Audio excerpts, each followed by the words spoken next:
Leaders are reminding community members about a sign ordinance. They say they've removed hundreds of illegal signs in the area.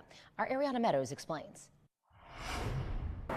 Anderson County says too many signs near the road is considered a public safety hazard, and they're encouraging people to think twice before setting one out. In recent weeks, Anderson County Codes and Ordinance says 500 signs were collected from the side of the road in Anderson County by enforcement officers. What we're in the process of trying to do right now is not only pick them up and dispose of them, but also notify the business owners that they can't put them out there without a permit. Code Enforcement Officer Matthew Stipe says you can apply for a permit, which includes a list of what is allowed and what isn't. So basically, they're not allowed in the right-of-way. That's where we see a majority of these signs.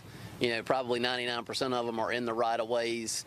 They can't be attached to telephone poles. They can't be attached to street signs or street lights and that type of thing. So even if the signs are approved, they still can't put them in the right-of-way and attach them to those places. Stipe tells us signs must be placed at least 15 feet from the road to avoid becoming a public safety hazard for drivers. If the signs are out there and a mower hits it, it turns into a big mess. You know, you've got different crews that are out cleaning up. You've also got vehicles that need to pull over on the shoulder from time to time. Political, real estate, and for sale signs are just a few signs that do not require a permit, but would still need to follow right-of-way guidelines. If you want to apply for a permit, help is available at the Development Standards Office inside the Anderson County Annex building on East River Street.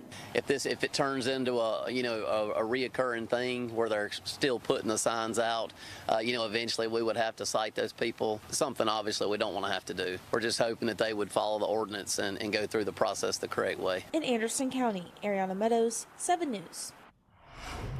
Upon approval, a decal will be given to stick on the sign showing your permit is valid.